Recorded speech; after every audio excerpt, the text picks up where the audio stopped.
of maturity, respect, and reverence for each other. All right. I just want to make sure Ross is in England. He came here to do this. Dave is in Chicago. Ak is in. I'm not gonna drop his location because he got too many options. I'm in Los Angeles. I'm in Los Angeles. I just want to make sure that we all maintain that level of respect for one another. Go ahead. I see the fucking wheels in your mind turning.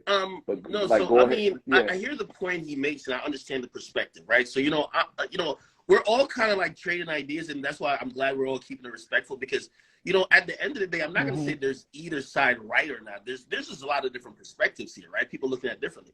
What I would say to him is this, right? I would understand and agree with the perspective if it was like, for example, there's killing happening everywhere.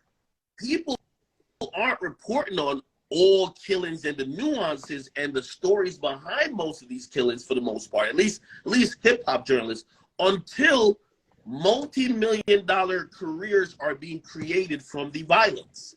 So as you say, oh, they're in the middle of it, I would also ask you, do you believe that? Because the majority, like obviously there's a portion of drill music that really is because you're there, but a lot of drill music is because that's the content that sells. I don't think Dirk's reality is that, niggas better duck. I don't think that's his reality currently. Like Dirk is a very wealthy guy, but that's the music that stokes a particular passion, even in people like me, right? Where even if you've never lived it, that music is great. Like, you love it. So again, everybody plays upon it for business and to make millions of dollars, including the record labels, including the streaming platforms we're all on. Let's just be honest. So to say that, oh, the people who are rapping about it, they're only doing it because they're in it, that's cap. You get what I mean? These dudes are rapping about it, maybe initially. Like, when you hear the story of, like, how, say, Chief Keef made his first hit, they're like, yo, he at least that's what the story I heard, like, yo, after one day they did some shit, he just hopped on the mic and he was just trying to do something. That sounded real organic. But that's far removed from what drill music is actually now. Drill music is a billion-dollar business, not only for the rappers themselves, the billion-dollar business for the labels and the owners that sign those checks. And people know promoting Black genocide, whether you are still in it, whether you ever lived it, or whether you, on a voyeuristic level, you have friends that live it or you've been around it, it is very lucrative. So for you to say, hey, there's still a difference. And by the way, I've always said this. Trap Lord Ross video has 2 million views. If you think about a song like Should Have Ducked, it's platinum. If the equivalent of that in views is 1 billion. So when you say you're the problem, well, what about a song that actually names the person and basically taunts them?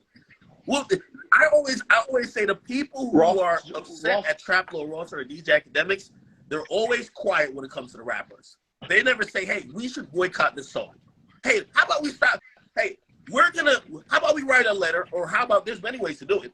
If y'all write a letter right down to the CEO of Spotify or Apple, but I'm not a hater, so I'm not going to be promoting that. But according to the people who don't like what me or Trap Lord Ross do and will want it to stop, if you would want all that type of stuff to stop across the board, you could easily contact Apple to say, hey, that song you playlisted is actually promoting the death of this person and blah, blah, blah. But nobody actually goes that far. That's what I'm saying. These conversations, on face value, they look good, but it does nothing because we stop short of addressing any problems. And by the way, I'm not saying the problem is Dirk or anyone else who does drill music. It's systemic issues, but we never get that far because you know what? We got a white dude here who seems like he's not in the culture, making a video that's very viral about our culture. We could just stop by saying he's the problem. So Ross, you want to jump in? I got something to say, but I'm gonna make sure. Yeah. I think it's really interesting because I think the one argument that a lot of people kind of really gloss over when it comes to this stuff is like people want to blame me, but then they just completely skip over the labels. And there's been a lot of hate for labels, not just for like promoting the gang violence, but also like kind of promoting all of this drug use and death, whether it's the Juice WRLDs or the Futures. When it comes to labels, they really don't seem to care about, whatever they're putting out, whether it's the Black community or just the music listening community in general. The record labels don't seem to care whether they're telling a whole generation of people to listen, to take perks, to sit lean, to kill their ops. You know, these are major record labels, billion-dollar corporations backing this stuff and pushing it. And you know what, really, this was crazy, because after I released my Von documentary, I had a VP from Empire, his label, DM me saying he was going to fly to London and beat my face in. So you got record label execs sliding about this stuff, bro. I couldn't believe it when I saw that shit. But like, honestly, the labels need to. And by the way, talk about being disingenuous, right? I'll give you some real shit that's actually happened, right? If we talk about instigating or fanning or fuel, I heard Dave mention, hey, sometimes there's tension, and actually, if people just diffuse it or don't talk about it, it goes away. Okay, I'll give you an example. All them niggas in the Bronx that's beefing doing Bronx drill, Capital signed a whole, all of them, everyone. Okay, King Fly got some. Here's the thing: when a record label basically then signs everybody doing the same type of music, beefing with each other, and they give them checks, they're all now iced out. Do you think it incentivizes them to say, "Let me stop dissing my ops and go sing to a girl," or does it say, "Let me diss my ops some more"? Well, okay. So let's distill this and roll it back a little bit. All right. So I think we're actually talking about two different things here, because if we talk about the crux of an issue, which is dysfunction in specific Black American neighborhoods, then there are all kinds of reasons why that dysfunction exists. If we're talking about the glorification of that dysfunction, that's a separate structural entity onto its own. And let me tell you what I mean by that. A corporation doesn't have any feelings. Like, this is something that was expressed when the baby got in trouble. And people were wondering, well, why do those corporations continue to play music, the baby's music, when it's talking about Black death, but if the baby talks about the LGBTQ plus community, then he's canceled. The difference is what the audience will accept. The audience will accept a specific type of music because, frankly, they're used to it, right? An audience, the LGBTQ plus community will not accept that type of conversation about them for an artist that does that because they feel like it makes them unsafe. In the communities that we're talking about, being unsafe is kind of a part of the theme, right? So music that is unsafe or music that promotes something that's already going on isn't shocking to a lot of people. Now, let's say we put that to the side. The question then becomes, well, who should make a lot of money off that?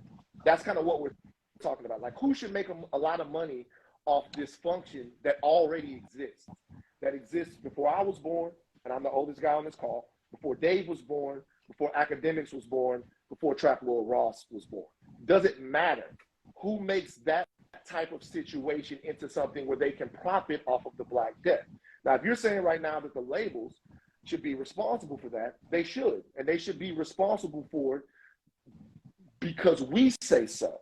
The labels should be responsible for it because we say that this is exporting an image of Black people that we don't put up with, that we don't like. The reality is that we don't really care about that because the drug dealers and killers and thugs, these are people that are in our families. These are people that we have to love. These are things and stuff that we're used to. It's a separate societal issue, right, in terms of this. And we're going to go deep and talk about why these neighborhoods are like this. Then we're going to go around. That's a conversation that nobody really wants to have because most people aren't equipped to have it. What we're talking about now is, okay, who gets to make a video about this? Who gets to make fun of this? Who gets to joke about this? And we can talk about what Dirk and them do and what the rappers do all we want. The reality is this. People are going to feel a way if you either make light or sensationalize the pain that exists in their neighborhood and you are not from there. If I made a video right now, a comical video about the Holocaust, or if I made a video right now about how badass Hitler was, all right, the people who have to live with the legacy of that are going to say, even though it happened, we all know that it happened, it's clear that it happened, they're going to have a problem with it. So the responsibility and the question becomes this, and this is a question that we've all had to ask ourselves, me and the way that I cover things. I'm sure Ack in the way that he covers things. I'm sure Ross in the way that he covers things. When we are making whatever we're making, talking to whomever we're talking to, doing whatever we're doing, forget about Dirk. Forget about Vaughn. Let's not play the what about game. What about the rappers? What about this? What about that? What is your responsibility? What is Ross's responsibility? What is Ack's responsibility? What is Dave's responsibility? What is Van's responsibility? And if you say, I don't have a responsibility because the rappers don't have a responsibility, that's fine. I personally think that that's actually not taking responsibility or for who you are. I think that's what about it, or what about these other niggas that's doing it. So what I'm saying is, and you say you learned this from the war in Chiraq. Forget about everything else. People are talking about whatever. What do you hold on? like your Hold on. I'm glad you mentioned that, because you're right. Like, that's very important. But as I said, you can't. That's why these debates, I kind of almost don't even participate in, because they're all disingenuous. You're gonna have people who are gonna just blame you for murders. Oh no, they're only sliding for you. Oh, you made a video. Oh, they're only the violence went up when I stopped doing war in Chiraq. What I'm trying to say is that when we're gonna have people that are gonna be willfully ignorant to basically almost deny that there's really issues there, and just point at you covering it, or even if you like they felt you were stoking it, they feel like you're the biggest problem. Like, I think that's problematic. But not only that, as we talk about maybe like who's the person who should least likely speak on these things, again, let's go back to the victims. Those 7 people who died, or anyone who died in that video, do you think they are more offended by Trap Lord Ross's video, or that King Von? This all matters. You have to also think about it, because we all glorify music. Music is a form of art that, if we could say the most heinous thing, music and comedy, there are 2 forms of art where any type of thing that happens, there's like we all glorify, we dance to it, we dance to some of the most hated songs. But we then have some type of morality when we see a documentary. Oh, why did you make this documentary? Maybe you're fucked up. Huh? Like, did you not watch the thing? Maybe the guy who killed 7 people was fucked up. Maybe that's what it's trying to bring awareness to. Like, how does this happen in American City? But nobody wants to talk about that. You want to talk about, oh, you're the white guy, or you're the guy not from Chicago. But the reality is that, like, we talk about that all the time. It's not about what people like. There are people. They blame me for they blame me for all the murders in Chicago since 2012. Stop. No. Have you ever been to Chicago before? Then how do you know? So you're doing the disingenuous shit. Are you saying, how do I know what? No. So listen. So how do you know who's talking about? When I was in Chicago, when I was there, I met with dozens of people who their entire life is dedicated to stopping violence in Chicago. So I'm not blaming you. Wait a second. First of all, chill. I'm not blaming you or Ross or anybody else for the violence in Chicago. What I'm saying is, even if you are not the reason why the violence in any place is happening, which you're not, that doesn't absolve you from responsibility in the way that you would either cover it or talk about it. I agree with that. Forget about as a content creator. Right. So that's all that I'm saying. I'm not saying no one can credibly or intellectually blame you for the violence in Chicago, or blame Ross, or blame me for celebrities fucking up the whole time I was at TMZ. However, I do say there is a way to cover something. I think nutritious and Ross did it. And then there's a way that's not. Oh, okay. I agree, but when I'm asking him though is whether or not my thing with Ross, me and Ross talked about this. My thing is whether or not the way that he went about it, if he was willing to listen to any criticism about it, and he did, and he was. Dave, go ahead. I feel like Act don't want to take, and I ain't coming for you, Act. I just feel like you don't want to take no ownership with it. We in Chicago feel like you report all the bad shit, and I know it sounds so simple. You report all the bad shit, but you never report nothing good. Like, you don't fuck with Chicago. That'd be the whole issue with Chicago and Akademiks, because you oppose, say Zoo, you oppose Zoo getting locked up with 300 fucking guns, but you won't post his record up there. You know what I'm saying? So it's like, you love Chicago so much, but you don't never post none of our artists. You'll never post if Dirk got a fucking shoe drive in Chicago. This is stuff that the streets that we be wanting y'all to respect as well. You know what I'm saying? And I know to you, it might not seem like shit, because you might be like, man, fuck them niggas. I ain't never got to deal with them niggas. But in reality, it means something to the city. That's part of your giving back. When sometimes if you be like, you know what? It's a buzz and artists in Chicago, I'm going to post them. That make us start looking at you a little different. Okay, so let me respond to that. First of all, that's absolutely infactual. That's incorrect, actually. So it was 2 weeks ago or 3 weeks ago, Dirk did a give back. Definitely posted on my page. Dirk, anytime does Dirk matter of fact, I think even one of my latest posts, I'm like, yo, Dirk is trying to save people. Like that's kind of been one of the themes I've been saying. We're definitely posting it. Now, when you talk about newer artists, and here's where most of these debates get to. People feel because I cover Chicago, I'm indebted to everybody from Chicago. Here's the thing. You are. No, I'm not. You speaking on street shit. No, listen. No, listen. You speaking on street shit. So you here's the thing. Now. Those artists. You're a part of us. That's how we feel, bro. Those artists that I covered their lives, whether it be Lil Reese, whether it be Lil J, those artists, of course, I'm indebted to. And by the way, I cover all of those artists still. Now, some random dude in Chicago now, what the hell do I owe that dude? If you speak on some murders or some shit with him that's negative, shout him out on something good, too. That's all we saying. Don't always just be so negative.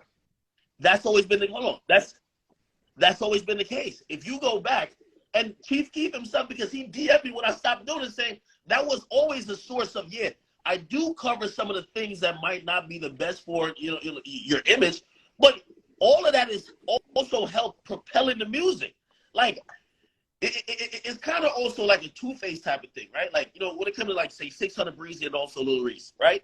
At first they were like, oh shit, he's calling us nicknames. Then they named their mixtape the nicknames. So again, all of that helped really the image that created the brand that also promoted all the damn music. I'm sorry to say. I posted all their stuff. I still do. I still post G Herbo. I still post. Now, here's the thing. Let's extrapolate from those guys I covered. I covered a finite amount of people. There ain't nobody who I was covering, or let's get off the people who I was covering. If I never covered you, and because you were just born in Chicago, it's not like somebody like, oh, yo, Akademiks owe you some promotion, like this is reparations. There ain't no reparations for like the entire city. You get what I mean? Like the dudes who I covered, I do believe because not only their stories were very impactful in having an audience look at it through my platform, of course I should support anything they got going on. Shit, everybody, I talk to famous Snakes all the time. I covered them a lot. I said, yo, whatever you got going on, let's run the promo. I tell them all the time. When Dirk got dropped back in 2014 or whatever it was, he was on Def Jam. Dirk used to hit me personally. Yo, I see you streaming on Twitch. Let's play video games because right now nobody's promoting my music. I always support it. Those are the people who I covered. Now, you can't just name some random dude who I've never covered at all and be like, yo, he's from Chicago. You just owe us. You know what I mean? I feel like that's disingenuous. Can I ask you one question? Because it's your platform. You do whatever. Do you feel like you owe anything to the Black community? I mean, overall, yes. Like, but that's kind of also a weird question. Hold on, that's a weird question. Just real quick. Hold on. Before you go, what do you feel? No. Hold on, wait. Just wait. I just want to real quick. Okay. What do you feel like that is? Okay. What does DJ Akademiks? So first and foremost, I'm gonna tell you why it's a weird question because I'm Black. So basically saying you owe the Black community is also saying you owe the community that, like, it's basically saying you almost owe yourself as well. You get what I mean? Because I'm in the community. It's not when you usually ask that question. That's what I'm saying. That's a weird question to ask. You usually ask that question. It's fair to say, do you owe Chicago? I'm not from Chicago. But if you're like, you owe the Black community. Okay. No. I know. But okay. So let me just real quick. It's only gonna take a second. Like what we're talking about, if you are white and you're looking at what's happening in Chicago, not just in Chicago, but anywhere else, there's a disconnection that you could feel to what's going on there, to where you would feel like I can cover that or do whatever and whatever I want, and it doesn't really matter. Case in point, TMZ. Harvey covers everybody kind of the same, but he doesn't understand that there are specific sensitivities when Black people are involved. So the people that were in the room, me, Raquel, now Lauren, they're the ones that have to say, hey, there's a specific way that this community kind of needs to be dealt with. So the reason why I would ask you that is because it would seem to me that if you're talking about how you would cover someplace where Black people are in peril or in turmoil, the question would be, does anything about who you are say, all right, let me look at this in And by the way, and when no, you, I understand the question. Hold on. When I ask you, I know, but let me finish. Saying that you're Black, you being Black is the reason why you would feel the need to have some type of connection or owe somebody in some way. That's the reason why. That's the thing that you'd say, okay, or not even in the way you cover them, but even in the way you listen to them. Even in, forget about covering, because you can make mistakes covering people, and we all have. But when they have a complaint, or when they have a correction, or when there's something that they want to say to you, the way that you would listen to them might be different if you feel some type of cultural or community. So I'll answer which is the most obvious, and again, I'll go back to saying but I'm gonna juxtapose it with my current coverage of YSL. Like, I think my contribution, or part of my contribution, is the Black community, showing that's well, number one, it's hoping that some of this violence or genocide or some of the degenerate behavior try to solve it, because I know y'all must think that I'm like this quasi non-Black person. Like, we all come from impoverished backgrounds, right? And it's like, okay, well, who said that? Well, I'm just Nobody saying. Said that. So when I use my platform to showcase areas and places that I feel like are clearly being ignored. The reason why I started the war in Chiraq, I remember watching on the news. They'd be like, yo, at that time, like in 2012, they're like, yo, oh shit, 4 people died, and everybody's wilding out for they're having think pieces for a while. Then I would look, or I'm just scrolling through news. I'm like, yo, 70 people got shot, and nobody talks about it. So I took it upon myself. Granted, not in the best way. Shouldn't have never used satire. I've always said it. But that was my way, and that's why I said about even Traplo Ross. Bringing awareness is actually a thing. Having these conversations, I just always say, why are we stopping this conversation? Bringing awareness of some of the things, like, for example, say if I didn't have money, but I had a platform, if I tried to bring to the attention that people were homeless in anywhere, you get what I mean? And try to get them help. I think that's trying to help the Black community. I'm not focusing on what the fuck they're doing in Idaho, them white boys over there, because that's just not what I'm into. I'm focused on the regions where music and similar interests of mine are affected. And in those situations, if I could bring awareness to either a situation or a particular place that seems like, they need immediate help, I think that's my contribution to the Black community. You know what I mean? Well, I get it. And so I understand that. I think that we all try to do that in our own ways. And by the way, everybody has a career, and they get their information out in the way that they do it. And there's always somebody to tell you that you're not doing it right, or tell you that you can be a little bit better at it. That's just, everybody here is a semi-public person, and so you're going to take the good with the bad. What I would say is like this, and then I'll give it back to Dave. I get that. And that's, to me, the reason why I've even meant to talk to you about Traplo Ross before. I was like, yo, I learned about, in detail, what was going on in Jacksonville because I watched that video, right? And so that then made me actually reach out to people that I know that are from there. And I was like, yo, man, is it jumping that bad there? Is there anything that I can do? Like, when I was up there with Dave, talking to everybody, when I'm like, yo, I'm like, what can we do? Like, what can we do?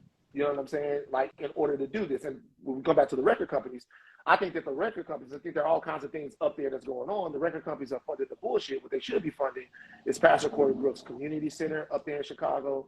They should be funding what Dave's got going on. They should be funding what Larry Hoover Jr. and GLC and all of those guys up there that we've been talked to. They should be funding that. And of course, even though she mad at me, Barbie, Inglewood Barbie, and the things that she got going on up there. Relax, nigga. Inglewood Barbie. And come on, don't start that, man. For real, bro. Like seriously, bro. And everything. No. Not even getting on it. Like that's a black woman up there that is doing amazing things in Chicago, and the record companies. And by the way, funding her. These are the people. These are the people that I met. But listen. No. I'm saying, how can we tangibly get to that, right? Bring it up next. Let's use that situation, right? I know the way that we can tangibly get to that is to keep that narrative going. And so, but we got to keep our foot on the right people's necks. Remember when? I understand that. I understand that. But what I'm saying is that comes back to how things are being covered. That's why it matters. Like if you're telling me right now that you're going to cover homeless people, and we don't have to relitigate the war in Chiraq, but like if you're telling me that you're covering the homeless situation in a place and you're making fun of them, there are going to be a lot of people that think that you're unserious about it, right? And I understand, like we don't have to go back there. What I'm saying is now for everyone, for you, for me, because you guys are way deeper and way more popular in that space than I do. I talk to a different group of people. We talk about senatorial politics and like socio-economic situations and all kinds of stuff like that. I'm like not in that same space. The question is, how could your coverage and the way that you cover something actually lead to an outcome that is nutritious for the communities that you guys realize are in peril? Like, is there any way to do more? And do you even feel like you have to do that? Because if you feel like that you have to do that, then there'll be questions that you're willing to answer, and there'll be conversations that you're willing to have. And then I want to get Dave back in here. I don't want y'all to get to arguing, but I feel like Dave is the only one from Chicago, and he ain't talking that much. Again, I'm not from Chicago, but I see a path to actually having some tangible things done, right? But I think conversations like this, and because it always stops like this, and then we start over again till we get outraged again about something, that stops at that journalist or the media personality or the content creator. So this is what I believe, right? So remember a couple of years ago when, like everybody was just calling out a lot of these companies to be racist. And all of a sudden we had UMG, Sony Music, and obviously Warner Music. They're the big three that own all the music. They own about like 87% of all music, right? And everybody ponied up $100 million. They said, here's $100 million to black people. We don't know where that money went. We don't know where it got allocated to. Back maybe like a year or two ago, I made a personal donation to like Inglewood Barbie. And by the way,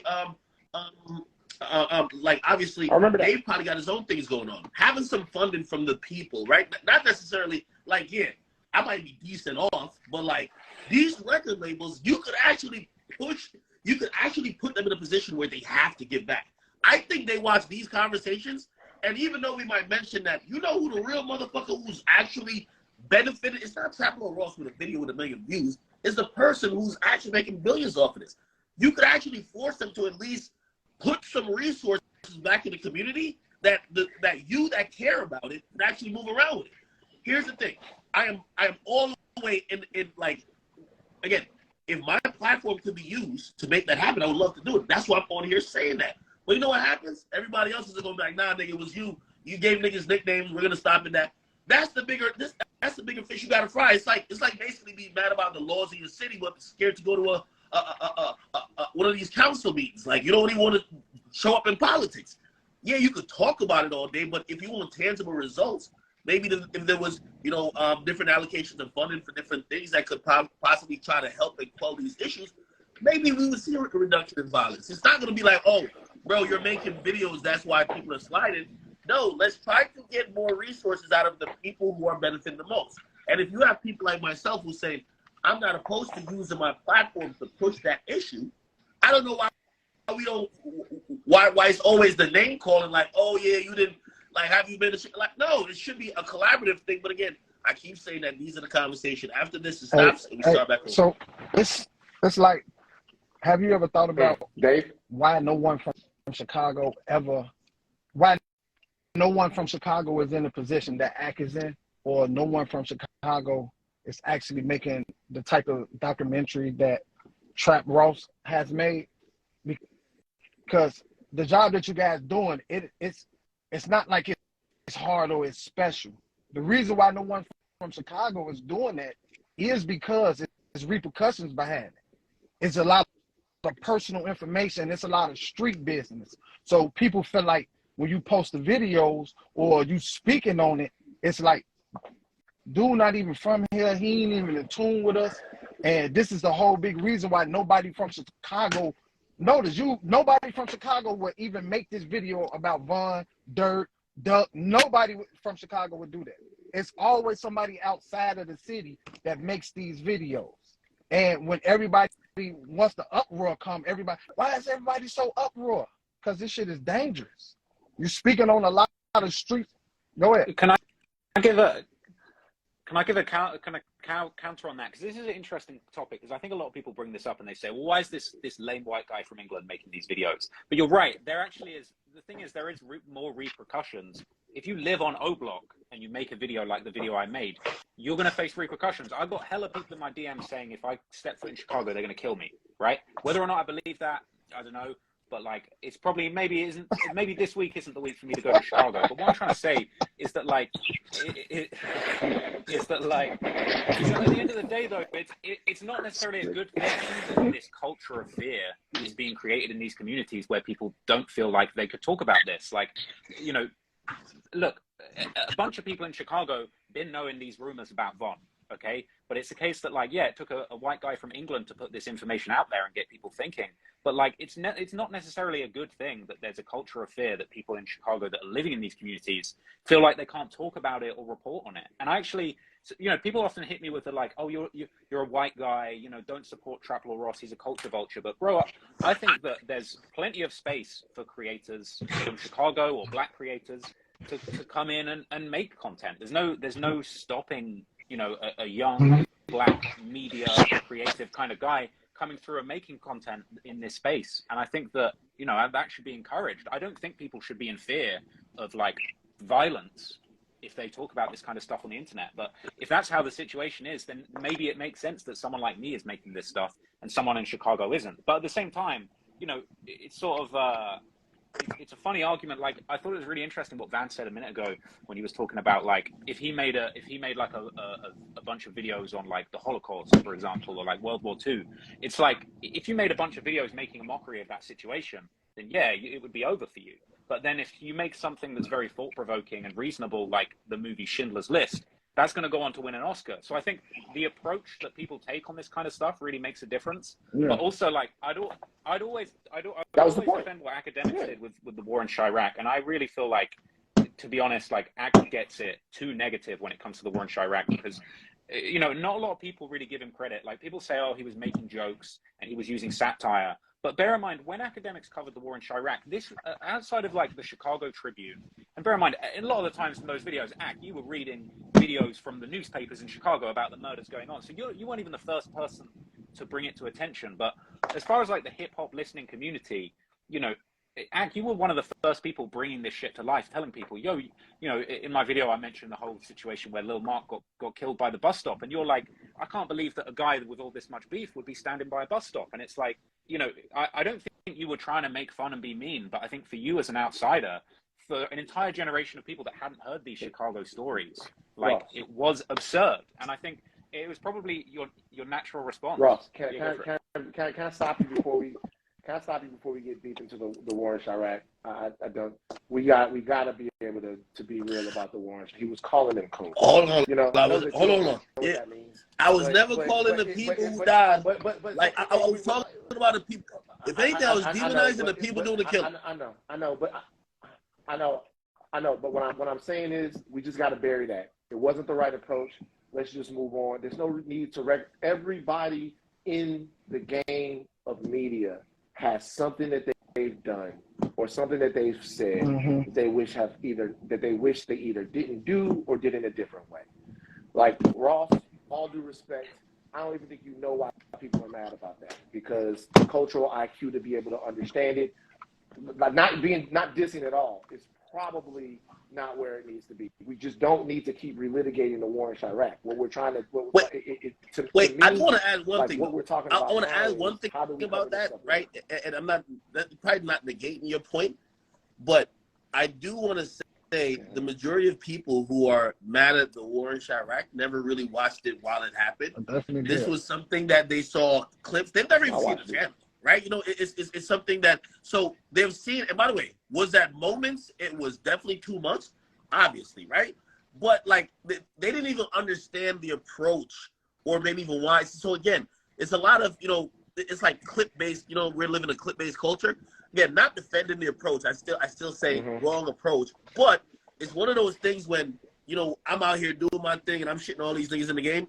That's the only thing they can bring up. Well, he did the war in Chiraq. You know what I mean? That's the only thing they really bring up. And I get it because I would definitely do it different. But I think when people do the right job in terms of like covering it, which I think Trap Lord Ross does, shit, I think Trap Geek does. Like I think there's a lot of people there's this new realm of documentaries that are bringing people a little bit closer into, and I think this is necessary. If we all dance into the songs like Who I Smoke and you shouting people's names out, it took me a while to know those are people who died. Man, I didn't know what Tuka was for a long time. It's important to know that. And if you think the audience should be so dull or so not in the know that they're celebrating the death of someone else, or it could be anybody without having known the context of why these songs were made, to each his own, but I can't necessarily agree with that. So I agree that, again, we don't have to defend the war in Chiraq. But when we see people making documentaries about the people who are now making $1 million careers and songs about murder and violence that we could understand what they're talking about, very important if you ask me. Can I just add one more thing to just elaborate on that? Because I just want to make sure that like my perspective on the war in Chiraq is clear. I'm not necessarily, I've seen all of the war in Chiraq. I'm not necessarily like defending everything in it. But what I am trying to say is that like at the time, no one had covered this type of stuff before, right? Ak was bringing the approach that at the time he thought was appropriate. Maybe he didn't realize how real shit got, but that was nearly 10 years ago, some of those things. And it's like now the culture has moved on so much. You've got someone like me where it's like enough time has passed, enough understanding has been developed that we know that Ak wouldn't talk about people in the way he talked about them back in the war in Chiraq when this shit was fresh and he wasn't a big name. But it's like, I think enough people have gained an understanding of how real it is in Chicago that we now are ready to take it seriously. And I think it's almost like, I just want to make sure that like Ak gets his acknowledgement as far as like, he brought that shit to people's attention and now it's serious. As you throw that acknowledgement to me, I would actually throw the acknowledgement to somebody who I want to say rest in peace to. Rest in peace to Zach TV. For everything that, Dave says, like Zach TV was doing that. He was going to talk to the people. And, not too sure exactly, like we've heard stuff about like, how he, what ended up with him being murdered. But, he definitely was all the way in it. And, obviously there was definitely repercussions in the sense of that. But, I just want to say salute to him. And I think his coverage was also necessary. Can I ask you a question? Can I ask you a question? Why do you think, just for you, why do you think that Trap Lord Ross he knows that about you, but not about First of all, Trap Lord Ross, had you heard of Zach TV? But okay. All right, okay. Why do you think he credits you with that? Because not Zach TV? I popularized it, right? So it's like, again, that like there are channels even now that talk about the same thing I talk about, but like when I talk about it, I was hitting a mainstream audience. My content at that point, like everybody keeps acting, and that's what I'm saying, they rewrite the history with me with the war in Chiraq. Like I started there. No, I was covering mainstream artists, Kanye and Drake, back in 2010, right? But what happened was I started realizing I can't compete with the Breakfast Club, so I started covering these underground dudes that nobody would cover. Right? And what happened was the mainstream audience would also look at it, but also there was an audience built in already. Like that's why I've always said that I didn't create that scene. That scene existed. But then the mainstream audience was peeking in and saying, what the hell is this? So that's why they give me a lot of credit. There were people before. I mean, shit, while I'm even giving out flowers here, like there's a dude, or there was two dudes, one down, that hates me over it. College kid. They were doing it before me. Like people just credit me. Hey, Ash, you Yeah. I know one thing, man. You better Dave? have Illinois on your Chicago on your goddamn birth certificate, man. Because that's actually where you from, man. Hey, man, that's where No, you I love from. Look, Chicago. let me tell you something. And No, I love like when you was doing all that reporting, the whole world really gravitated to you because they thought you was from Chicago. People from Chicago thought you was That's from true. Chicago. People was asking me, "Hey, man, he from the low end, right?" We all was trying to figure out where this nigga from. Okay. No, you're right. And let me kind of expound on that because, by the way, also this approach too, right? Like I think your approach is very reasonable, and I've always said, number one, I want to use my platform to. I just only want to be the person just posting shit, right? So I definitely want to have my platform to have a voice, a stance, but also be a cause for change when we can, right? And Chicago is definitely a place where eventually. And I mean, in any way possible, even now, we want to be able to help move forward change. That's what I'm trying to say. Like, if it's anything that could help in the sense of trying to create change, like we'll definitely be a part of that. You know what I mean? Like, obviously, like when it comes to places or cities that not only I love or identify with just because I've loved the culture so much, Chicago is pretty much at the top of the list. It's always been. You know what I mean? And like that's why I've always, when people tell me like, yo, everybody hates you there, I'm like, no, that's lies. I look at my stats, like it's the most. Chicago is still my #1 region that watches me to this day, and I rarely talk about some of the happenings going on there. So obviously, I definitely feel indebted to like, I'll give a quick parallel. Like I love what Angie does with the Shade Room. Angie's from Nigeria, if y'all know. And trust me, when it comes to some African issues, you go see it on the Shade Room because she loves where she's from. She's using her power and her platform to try to help create change or help people. That's definitely what I want to do, Obviously, I'm from Jamaica, and I try to do it with say, Jamaica. But also, Chicago is a place that's definitely, it's very, I love it. You know what I mean? So, that's something without even asking, it's the right situations to really piecing those type of things together. You know what I mean? Well, let's patch up this relationship with you in Chicago.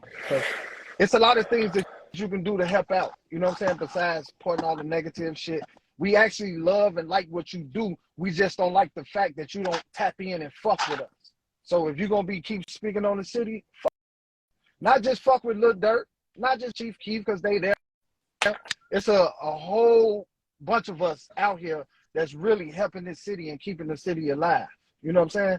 And you need to be in tune with us and tap in with us like how Van got in tune with the people. Like I was telling Rose, when you do these documentaries, hit up O Block, hit up 63rd, hit up 71st. Talk to these people. That make it more authentic. When you ain't in tune with the people, that's how we feel about you. You ain't in tune with us. So yeah, we're going to say everything you say cap. Ross, his story, he ain't talk to nobody. Yeah, we're going to feel like it's cap. Now, when you come and you talk to us, like you say, the labels give out money and they pitch in and they do what they do, yeah, people start respecting. And now it's 50-50. Son, in, nobody's going to like shit that you're doing because you ain't fucking with nobody. So fuck with us because you a Chiraqian. And by the way, and not to defend Ross here, but I think what he does, right, it's hard. Like, again, just like how you're on here and you're like, yo, man, when Von was talking about bodies, he might have been talking about what. It's like you're not going to get an accurate conversation. Like, it's either people are self-snitching and you already have archived videos of people really just added on to the story, but no one, like, I'm pretty sure the families, out of fear of retaliation, they wouldn't want to get on camera to speak about what the death of like maybe fans can get on the camera. You get what I mean? But they probably don't even want to speak on those type of things. You get what I mean? And also people who might be in the know probably don't want to get on camera saying, oh yeah. Now, like, again, we don't know for fact, but everybody around here is saying that's what happened. Like, nobody want to say that type of stuff. Like, that could be putting them in danger as well. So, when it's an investigative type of thing, as long as he's not just making about a thin air, I think he was using actual sources from the people who were there and people surprisingly tell on himself. But I don't know if he shows up. I mean, that could definitely show the humanity part of it because I don't think he's doing this to, like just on some voyeuristic, like look what these fucking animals are doing. So I definitely think that's needed in the sense of like you want to make sure that if you're doing a documentary, you're not just laying out the facts and just ignoring the fact that there's a lot of hurt. So yeah, so let me ask something real quick, and we can wrap this up, because I really do think that despite the emotions and that everybody, and that everybody's livelihood is being discussed here, and an American city and all of these stuffs, we've gotten deep into a lot of things. I think this was a very constructive and nutritious conversation. This is what I'll say, like, I think the documentaries are well done. I watch them when they come out. I'm a YouTube fanatic. I watch all of the stuff. I try not to be precious about it. Even stuff that I don't like. But if the goal of one specific piece of art or commerce is to get people to watch it, that's one thing. The men on this call know how to do that. If the goal of a specific piece of art or commerce is to get people to understand a specific issue, the way it affects people and how people's lives are being impacted by it, that's a different thing. That second one, it's very difficult to do it without talking to people. It's just harder. It's like the first one, and it doesn't have to be cut and dry, right? The first one, if you watch any of the great documentaries that Vice has done, right? The mini documentaries, right? Like Vice did a documentary about a dude that was getting jumped into the Crips. They beat the shit out that nigga, if y'all watch that bitch. And they were right there with him as he was being jumped in. Like they're right there in the middle of it. And so there's something, and you can see kind of the decisions that the person is making. You don't have to do it that way. But at some point, the human stories that you guys are talking about, like I know that when I did Hip Hop Homicide, I talked to people and they lied to me. They lied. They straight up lied. Ain't nobody gonna get on camera and say my son did this. They're not gonna do it. The question is, what part of their story is the truth? I tell you the pain is the truth. I tell you the feeling of frustration from having to bury so many people is the truth. When you talk to Duck Mama and you get and Mama Duck, and shout out Mama Duck, listen to her talk about chaos. She don't mention one thing that the rest of the people out there talk about when she talk about chaos. She talk about K.I. like to rap and dance and play basketball, and she talks about who K.I. was as a person and how much she misses her. And that to me was, I'm not gonna. That to me was, it reminded me that this is a human being, and all of this shit is really fucked up. That's the last thing I'll say. But, I just want to add to that point, ahead, and this is another cyclical loop that always happens, right? Because you're right.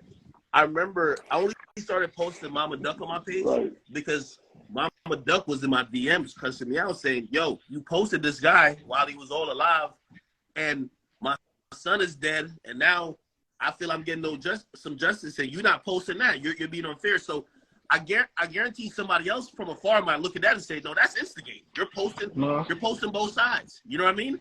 Like, it's sometimes, people, like, it's hard to be kind of like fair and impartial. And then, again, as I said, I don't think there's a perfect way to do it. I just hope that these conversations turn to be something else. Hey, that's actually perfect. My only thing about that's actually perfect. Because on the street side, that's how you're not in the middle. Literally. Like, if you post Von and you post Duck, ain't nobody gonna look at you funny. But if you just post all Duck or you just post all Von, the streets feel like you chose your side. And that's why a lot of the backlash that you hear, it comes from the other side of whoever that person is. You know what I'm saying? So that's why the streets be trying to tell the bloggers and people making documentaries, you got to talk about the other people as well.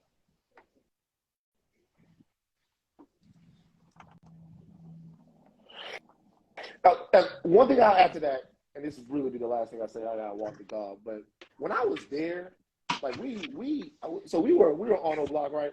And it was crazy, right? Because like we were out there walking with the pastor, and like within like 5 minutes of being out there, I'm not even bullshitting y'all. It was like 60 niggas out there. Like really, they saw us out there. Like we knew we was the pastor, so we was good. But everybody came out there, right? We talking to everybody, right? Do you know what really got me is the neighborhood they into across the street is right there. Like it's right there. Like it's I'm looking. I'm like, wait. I'm like, that's y'all ops. Like and they're like, yeah, like right over there. Like that's the neighborhood y'all into it with. So how the fuck you walk down the street? Like it really crystallized to me. And this is it crystallized to me like how the shit is. Like every day your life being on the line. Like every day you ride and you like it's right there. Like they right up the street. Like they right up the street. And I was really surprised about some of the intricacies about the politics and all of that. Anyway, I appreciate you, Ross. I appreciate you. You know it. Dave, always, bro. We're gonna all talk about it after this. But I think it's a good conversation. As always, at the end of these things, it becomes for real, man. I appreciate you, Van. It's good to chop it up with you, Dave and Ak. Like, I think we definitely covered a lot of ground, and I think there's underneath the negativity, there's some positivity, and I'm trying to learn from this and see what I can do. And Dave, I think we should keep in touch, man. And maybe there's a way that I can help, or keep things moving, keep things improving, and become better at what I'm doing, man. But I appreciate all of you, and I'm open-minded. We most to all definitely this gonna stuff stay in touch. so. I definitely appreciate all y'all. I definitely appreciate the respect that we showed each other. Because black men, we don't have to get on here hollering and yelling. I don't hate nobody on here. You know what I'm saying? I'm speaking my side and some other people's side as well. So it's really academics. I just want both of y'all just to take in consideration of how these other people feel sometimes. You know what I'm saying? I know sometimes we might overlook people, and I'm just kind of like, just wanted to speak up on it and just hear y'all thoughts and just know how y'all feel about it, man.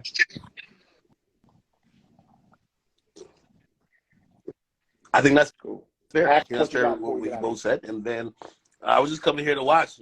And by the way, it turned out differently than I thought it was going to go. I thought it was just going to be let's pile on this white dude and just, like, you know what I mean? But it was a really good discussion. Man, shut up. Yeah.